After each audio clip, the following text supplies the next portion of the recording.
안녕하세요. 대제날다입니다. 이번 영상은 실크스크린 작업 노하우, 이론, 방법 같은 정보는 아니고요. 실크스크린 인쇄를 위해서 실제 제판을 주문하려고 하시는 분들을 위한 영상입니다. 글이나 영상으로 여러 번 주문하기 전 확인해야 할 사항이나 방법을 안내해 드리고 있는데요. 여전히 특정 부분에 있어서 헷갈려 하시는 분들이 있는 것 같아 영상을 준비하게 되었습니다. 이번 영상으로 이런 애로사항들이 모두 해결되시길 바라봅니다. 물론 저의 희망사항이지만요. 혹 실크스크린 정보나 노하우 등을 생각하고 클릭하신 분들이면 급히 손절할 수 있는데요. 그래도 클릭하고 들어오셨으면 잠깐 보시는 것도 나쁘지 않을 것 같습니다. 갑자기 실크스크린 인쇄나 실크스크린 재판이 필요해질 수도 있는 거잖아요. 세상 일은 아무도 모르는 거니까요.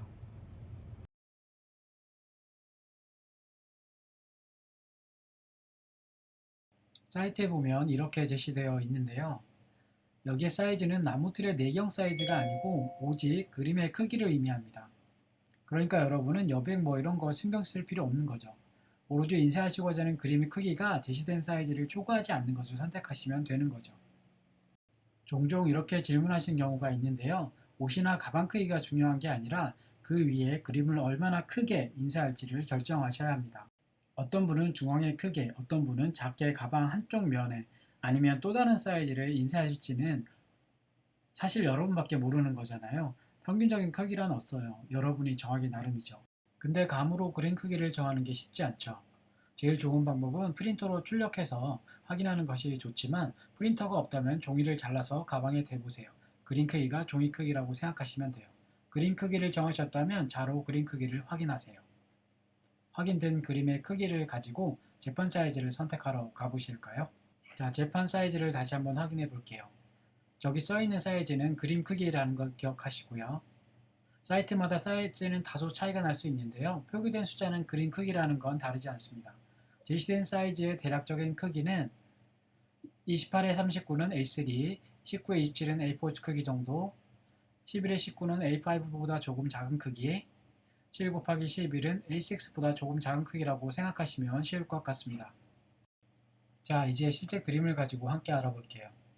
길이를 잴 때는 각각 끝점을 재면 되겠죠. 왼쪽 끝에서 오른 끝을 자로 재면 17.5cm. 이제 세로 끝과 끝을 재면 7cm. 그림 크기와 재판 사이즈를 비교해보면 7 곱하기 11과 비교하면 6cm 이상 초과라 11에 19를 선택하셔야 합니다. 근데 만일 이런 경우는 어떻게 해야 할까요? 가로의 길이가 21cm, 높이가 8.5라면 어떻게 해야 할까요? 선택 요령을 보면 가로, 세로 하나라도 초과하면 안 되는데 8.5cm는 11보다 작아서 상관없지만 가로 21은 19보다 2cm 초과되죠. 그럼 한 단계인 19에 27을 선택해야 할까요? 이 경우는 11에 19를 선택하시면 됩니다. 1, 2cm 늘어났다고 해도 여백이 그 정도 줄어들긴 하지만 스케줄에 방해가 될 정도는 아니기 때문이죠. 그럼 몇 cm까지 넘쳐도 되나요? 하신다면 최대 3cm까지 생각하시면 됩니다. 이건 아마 사이트마다 조금씩 기준이 다를 수 있어요. 자, 이번엔 글자로 구성된 이미지를 한번 볼게요. 마찬가지로 끝에서 끝까지의 길이를 측정하시면 되는데 가로 길이와 글자의 높이를 재주시면 돼요. 길이가 19, 높이가 2.2cm네요. 높이 2.2는 모든 사이즈가 가능하지만 길이가 19니까 11에 19 선택하시면 돼요. 여기서 잠깐 실제 11에 19 재판에 확인해 볼게요. 길이는 적당한데 글씨가 두 줄 정도 더 넣어도 충분하겠죠. 실제로 위아래 한 줄씩 더 넣어 11에 19판을 선택하시면 돼요. 이번엔 여러 개의 그림을 재판 하나에 작업할 때입니다.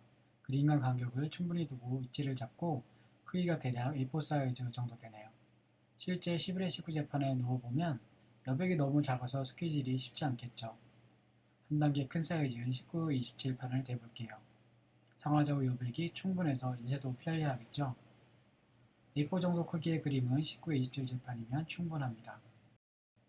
이렇게 작은 그림 여러 개를 한 판에 넣으실 때는 그림을 모두 넣은 후 상하좌우 끝선을 재면 되겠죠. 여기까지 충분히 이해가 되셨나요? 쉽게 설명한다고 했는데 그건 제 생각이고 여전히 헷갈리는 부분이 있을 수 있을 것 같습니다. 그렇다고 이것만 계속하고 있을 수는 없으니 일단 패스. 필요하신 분들은 댓글 달아주시면 추가 안내해 드릴게요.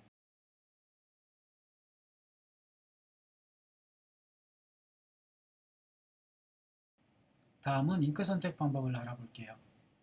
모자이크 처리를 해야 하나 고민했는데 워낙 대표적인 잉크들인데다 내돈내산 잉크들이라 모자이크 없이 진행하겠습니다. 잉크를 선택하기 위해서는 어디에 인쇄하느냐를 선택 결정하셔야 하는데요.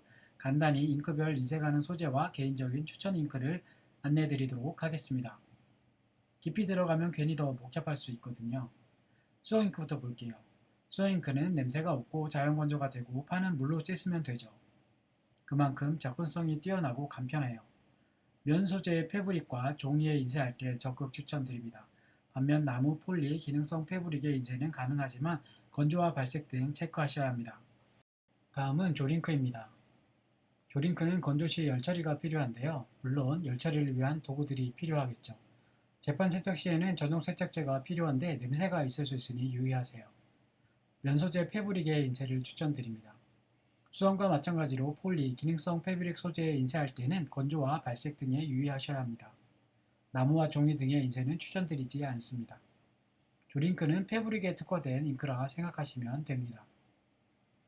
수성, 조링크 모두 면 소재 패브릭 인쇄에 적합한데요. 둘 중 어떤 것을 사용하면 좋을까요? 인쇄된 면의 느낌 차이는 다소 존재하지만 인쇄질의 차이는 크지 않기 때문에 열처리 기구가 따로 없고 냄새에 민감하시다면 수성 잉크를 사용하시면 됩니다. 가정이나 아이들이 있는 공간이라면 수성을 권장드립니다. 유성 전용 잉크는 특유의 냄새뿐만 아니라 경화제, 지연제, 세척제 등도 냄새가 심한 편입니다. 수성과 조링크를 사용할 수 없는 플라스틱, 스틸, 비닐 소재, 유리, 가죽, 인조 가죽 등 소재별 각각 전용 잉크를 선택해서 사용하셔야 하는데요. 동일 소재라도 건조 시간과 정도가 다를 수 있어 테스트를 진행하시고 선택하시길 추천드립니다. 전용 잉크는 반드시 환기가 가능한 곳에서 사용하시고 사용 용도와 환경에 맞게 사용하실 것을 권장드립니다. 실크스크린 처음 시작하시는 분들이 사용하시기엔 다소 무리가 있다고 생각하시면 될 것 같습니다. 정리하면 실크스크린이 처음이시고 면 소재 패브릭에 인쇄하신다면 수성 잉크와 조링크를 추천드립니다.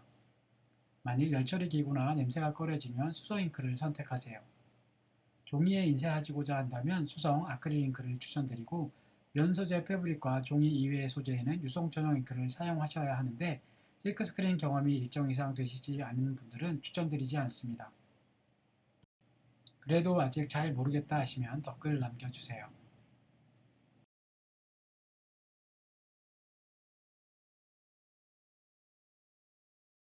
마지막으로 스케치 선택 방법을 알아보겠습니다.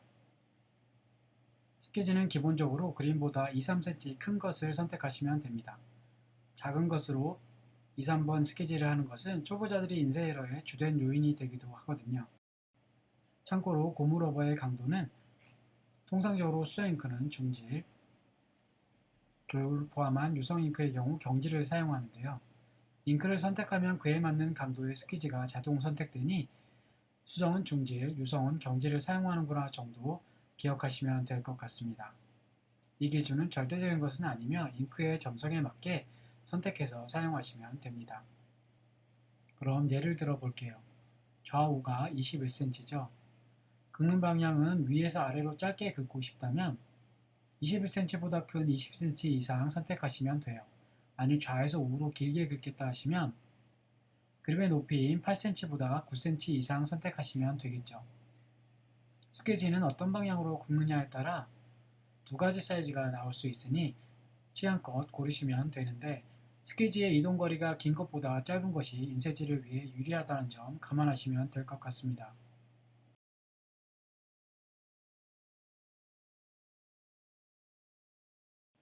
좀 이해가 되셨나요? 사실 이렇게 해도 좀 헷갈릴 수 있어요.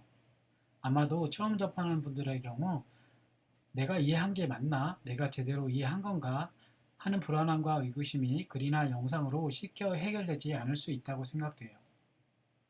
그렇다 하더라도 이것만 기억하세요. 첫째, 어디에 인쇄할 것인가 결정하세요. 둘째, 그 위에 그림을 얼마나 크게 인쇄할지 결정하세요.